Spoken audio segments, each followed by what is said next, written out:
Grand Portage Resources' Herbert Gold Project in southeast Alaska highlights increased gold resource, indicated and inferred, of 860,000 ounces, in excess of 10 grams per ton gold. Expansion drilling is planned on the Herbert Gold property for the summer of 2019. Grand Portage Resources trading symbols are GPG on the TSX Venture, GPTRF on the OTCQB, and GPB on Frankfurt. For more information, please visit our website, grandportage.com.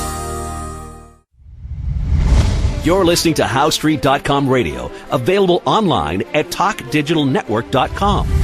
Welcome to HowStreet.com radio, the online source for market opinions. Here is Jim Goddard. My guest is Stewart Muir, Executive Director of the Resource Works Society. Welcome back to the show, Stewart. Thank you, Jim. Stewart, some Aboriginal female chiefs now speaking out in favor of LNG development. Yes, that's right. So the big project in northern BC, the LNG Canada project, that's been underway since last fall. It's run into a few speed bumps. There are some protesters who built these camps right on the right-of-way of the pipeline. They've said to their supporters that they're doing this to stop the pipeline. They deny that in public. They say that, oh no, it's just a coincidence. Well, clearly it's no coincidence. They're in court now, and there's also a number of leaders of First Nations who are saying, look, wait a minute. If you think that First Nations people are against the pipeline, then you haven't talked to us. And there are three chiefs, hereditary chiefs, Teresa Day, Darlene Glame, and Gloria George. They're going to court to talk about their support for getting some benefits from the resource economy for their people in northern BC. They're incredibly passionate. I've met and talked to a couple of them. It's the Wet'suwet'en Matrilineal Coalition, and they want to help their members to achieve the kind of prosperity that other people in the country are able to take for granted because they have access to good jobs and this kind of thing. I mean, these chiefs, it's terrible what's happened to them. The male hereditary chiefs have stripped these women of their title. It's a seemingly, something that really is leading people to want some better solutions to bridge the divisions between the hereditary chiefs in that part of the country, because it's slowing down a $40 billion project that is creating benefits across the country. Why do they want the pipeline? And also, do they feel that just a handful of Aboriginal people are holding up a project that could help thousands? Yeah, and in the days of social media, we do have this handful of people who've decided to put a camp and a blockade on top of the pipeline route. And a lot of the news media, they don't really understand what the politics of the situation are. They just see the picture potential. You and I, we spend a lot of time in newsrooms. We know how it works. So of course the editors, producers dispatch their cameras out there, and lo and behold, there's a great picture for the top of the news or for the front page. In reality, the elected chiefs and many, at least 70% of the actual First Nations members have in the past shown that they support this project, and it's only this small group that protested, but it's those who are getting all of this attention and seemingly a degree of sympathy from politicians that these protesters have not earned, certainly not through their degree of concern for their fellow citizens and fellow First Nations. Are some of these protesters what I would call professional protesters? They just show up and protest whatever's going on. Oh yeah, I think a significant number of them. I was looking at some pictures, and there were some very familiar individuals. They show up, the same people, in some cases the same families, they show up to protest salmon farming because they want, for whatever reason, to keep fishing wild salmon to extinction. They showed up on Burnaby Mountain to protest the twinning of a pipeline. It seems to be a good living. I guess once you get onto the payroll of a Greenpeace or one of these organizations, they've got always the next project for you to do. Sort of like the welders out there, but with a very different effect on the economy. In the one case of people who go and build things, they're creating an immediate economic benefit. They're creating a long-term economic impact that spreads across the whole country. They're having to do it very safely under the environmental laws that we have that are so stringent. On the other hand, you've got these professional protesters who also have a career. They go around disrupting these projects, and right now, I think we've been seeing some numbers from the banks, haven't we, on the price of these protests? When you look at all the canceled projects, it's shocking. How come we don't see similar protests around American energy projects apart from the pipeline going across Aboriginal land in the Dakotas? Well, they do have a few. We don't necessarily hear about all the local protests there, but I think what is most striking is that you go to the energy heartland of the U.S., which is down in Texas and Oklahoma, and they are able to have projects approved. They enter the approvals process, and in a matter of weeks, a few months, if it's a good project that the officials deem to be desirable, they have their permit and they can get shovels in the ground, within a year of the application. Whereas here, I was looking at the average time for a federal approval at something like 72 months. That's 5 years that a project, and it might not even be approved because the number of impediments to a good solid project are such. So I think when you compare the timelines in the U.S. and Canada, and I recently was looking at some submissions to the Senate of Canada on this very subject, it is really a question of Canada having put itself in not just handcuffs, but also leg irons, and then inside a straitjacket, and then we've locked ourselves in a padlocked box, and there's seemingly no way that even with industrial and political will, the will of the people behind a good project, that project can get built. And that's where we are in 2019. Do you think the federal cabinet is going to approve the pipeline construction for the Trans Mountain?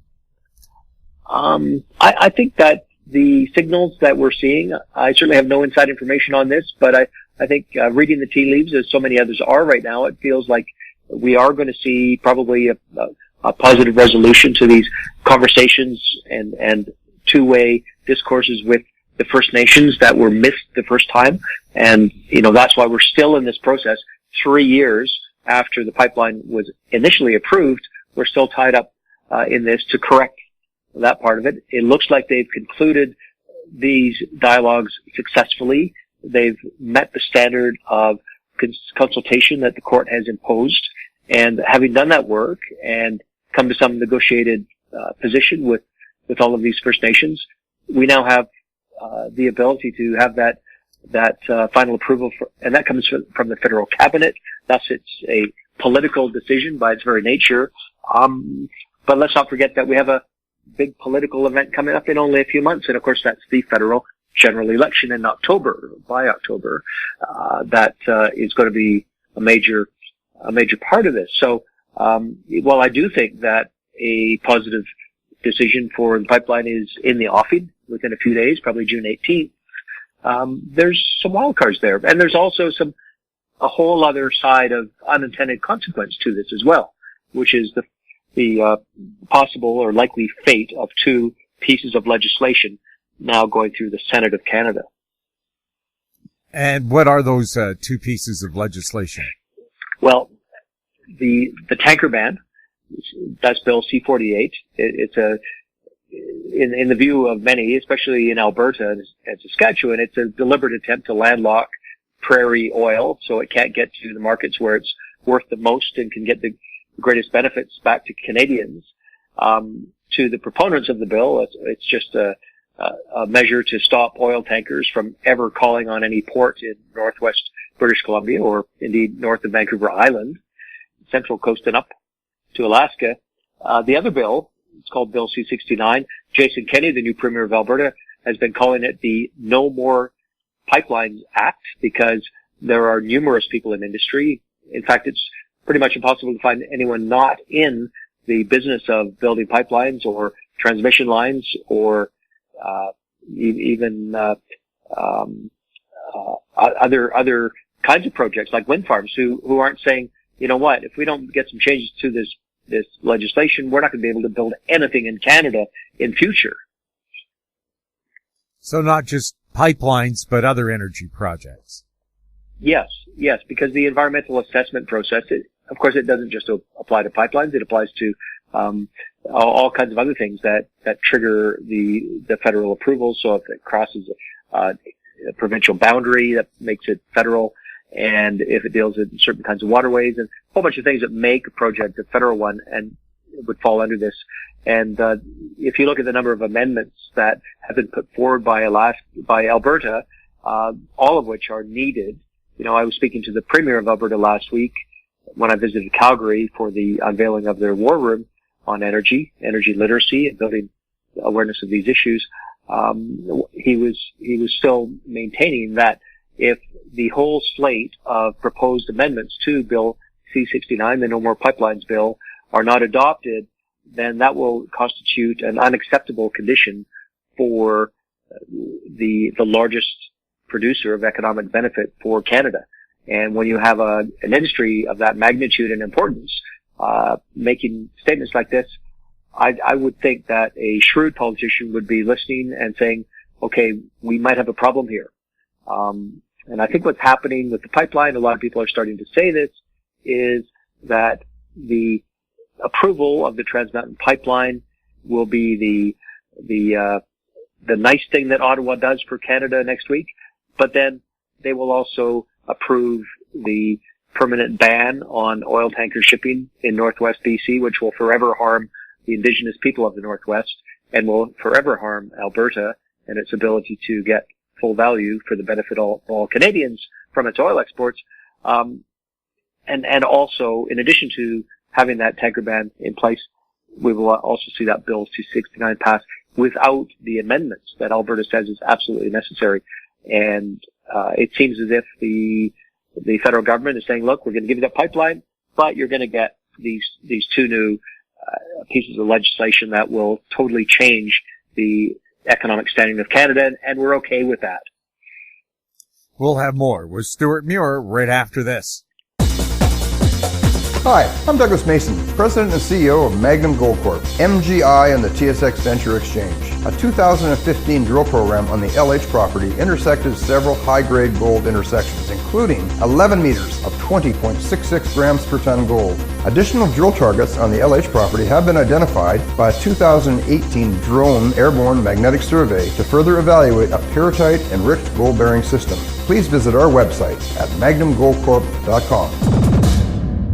Media recognition from Bloomberg, Reuters, recycling trade publications, patented process for 100% recovery of critical metals, including cobalt, lithium, nickel, manganese, aluminum. American Manganese is focused on recycling lithium-ion batteries for electric vehicles. American Manganese trades on the TSX Venture, AMY, the US, AMYZF, and Frankfurt 2AM. For more information, visit AmericanManganeseInc.com or phone me, Larry Ray, at 778-574-4444.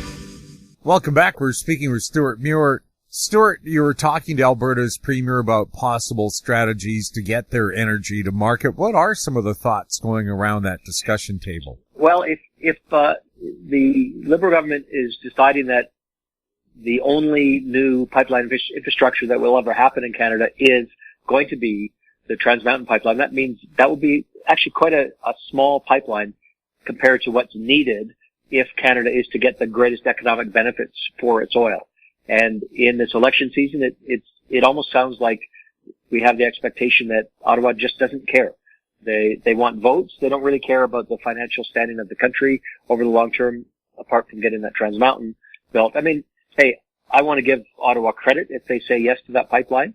That's a big political thing they're taking on, but it's only a small part of the overall problem.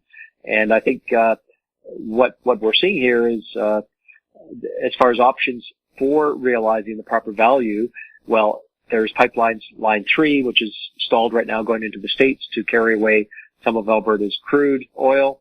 We have the other one, the KXL, that will, ultimately be a conduit for oil down to the Gulf of Mexico, where it will get to the refineries down there, or potentially even to overseas markets by ship. That's something that we're still waiting to be constructed.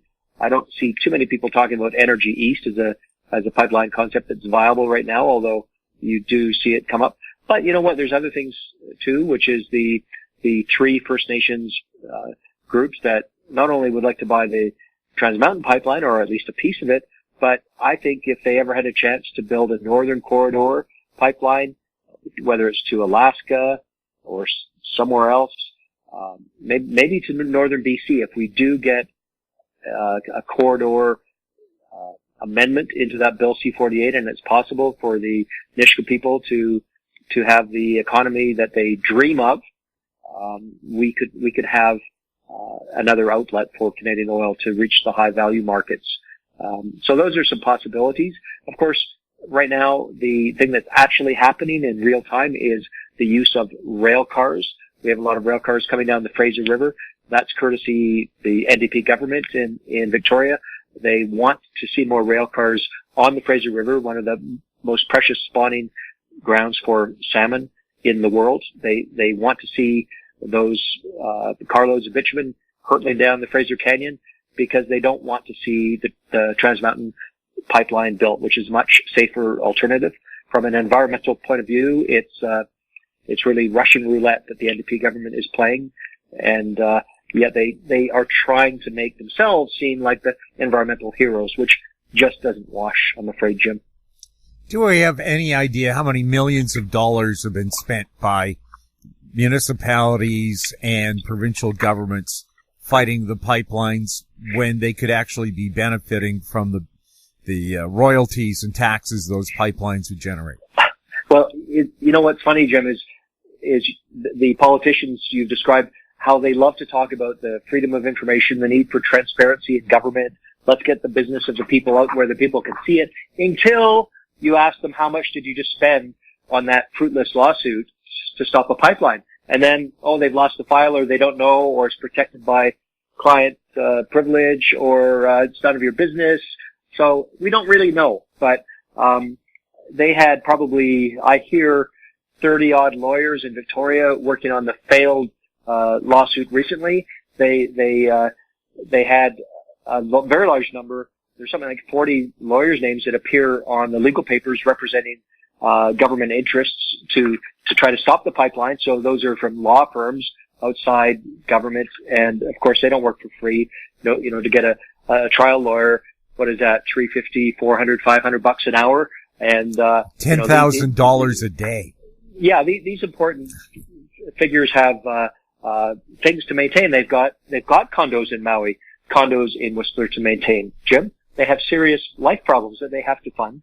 And thanks to the province of BC and in what they know is a Man of La Mancha style windmill tilt to the max, they know when they go in, this is just window dressing and PR fluff, but they're happy to spend our money.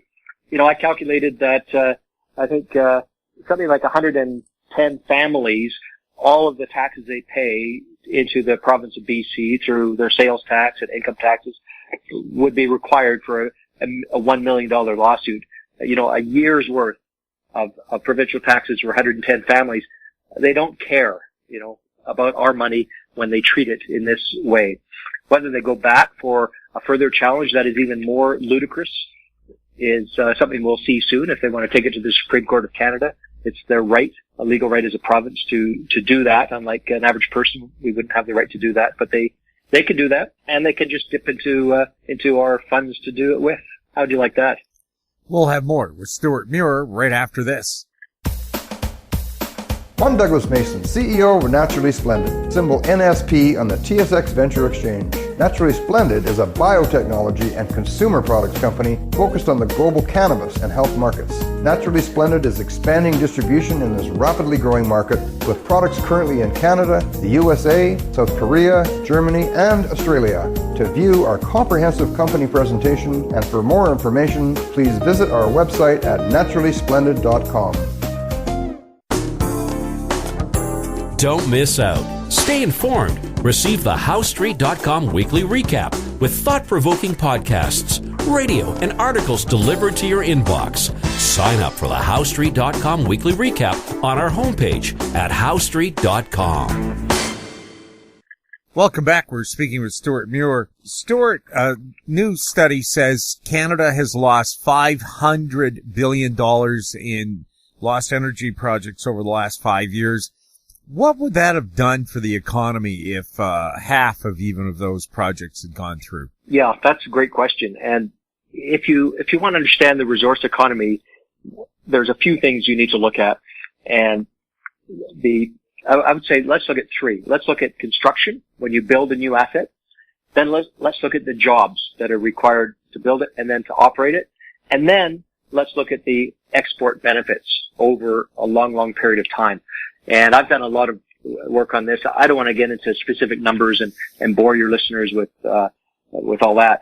But, I would say construction is such a powerful driver because it requires capital investment. So equipment needs to be sourced, foundations need to be poured, things need to be built. You know, when you drill a well to drill for oil or gas, some of the people I've met who are experts in this, they like to compare it to building an apartment building. One well is like building a small apartment building. It requires a similar amount of money, $10, $15 million has to be spent. And that's spent on tradespeople who need to come on site and the materials and the engineering and all of the approvals required. So imagine you build 1,000 apartment buildings. Well, you wouldn't see 1,000 apartment buildings built in Vancouver, would you? Not over a year. But you might see 1,000 wells drilled in British Columbia and Alberta over a year. And that would have a similar economic impact just in the construction side. So that's even before you get into the economic benefits that flow from it. So there's that side of it. Okay. So then the jobs. Now here's an interesting thing about the jobs that attach to resources. If you look at mining, it's the same thing, forestry, but especially mining and oil and gas jobs, even though they're not that huge in number, they are high impact, up to 5 or 6 times the impact on the economy than an average job. And there's one good reason for that. One main reason is that those jobs create export value, traded commodities. But there's another reason too, is that you don't just walk into those jobs. I mean, there are definitely some grunt jobs that maybe entry level you perhaps could walk in off the street, as it were. But most of those jobs today in resources are highly trained, very technically demanding. They require a trade school. You talk about welders.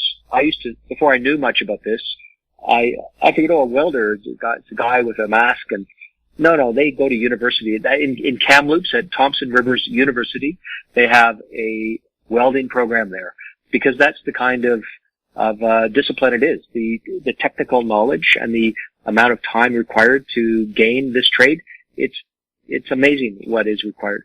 And so we will be seeing hundreds and hundreds of welders at work on the pipeline for natural gas going across the north, on the Trans Mountain that's coming from Edmonton to Burnaby, and they will be working for years and years. And so those jobs support families in all kinds of towns. And then the third thing that comes from the resources that we're losing investments in is the export value. And so the reason that we're able to have orange juice on our table and iPhones and think of all those things that we don't make ourselves, but we like to have or need to have. We need to have vaccines and blood products that we don't make ourselves in enough quantity, medicine, all kinds of stuff. Well, we have to trade something to get that. And the most powerful thing we have to trade in our economy, and this is a Canadian thing especially, is minerals and crude oil and wood products. And that's what allows us to really have the quality of life that we almost think of as being the Canadian way of life. So all of this happens because of resources. They're not the most glamorous part of the economy, but boy do they count for so much in how we live. With China threatening to cut off its supply of rare earths to the U.S., does Canada have any rare earth resources? Yeah, we do. We probably have about, I think 6% of the rare earths out there. I've seen a Geological Survey of Canada report on this. There's quite a lot. The problem with rare earths is that they tend to be distributed quite thinly in the ore. It's not like you come upon a vein of gold and you just dig it out, get lucky, strike it rich with rare earths. It's not that way at all. You need to use a lot of energy to concentrate the rare earths out of that. There's a lot of rare earths in the earth. They're not really that rare, but the problem is getting at them efficiently. And, we could do that, but I think that it's probably not top of the list of what the mining industry thinks is going to happen in Canada. So we're probably more likely to be sourcing them from places where they're abundant, in Africa, in China. China is, it seems, a place that has got especially abundant rare earths right now. So they're lucky that way. Stewart, thank you so much for chatting with us, and happy birthday. Thank you, Jim. My guest has been Stewart Muir, Executive Director of the ResourceWorks Society. His website, resourceworks.com. His Twitter handle, @SJMuir. You're listening to HowStreet.com radio. Find us on Twitter @HowStreet. Our popular YouTube channel is Talk Digital Network. If you have any questions for Stewart or any of our other guests, you can send them to info@HowStreet.com. I'm Jim Goddard. Thanks for listening. Comments made on HowStreet.com radio are an expression of opinion only and should not be construed in any matter whatsoever as recommendations to buy or sell any financial instrument at any time. Available online at TalkDigitalNetwork.com. HowStreet.com radio is a production of HowStreet Media Incorporated.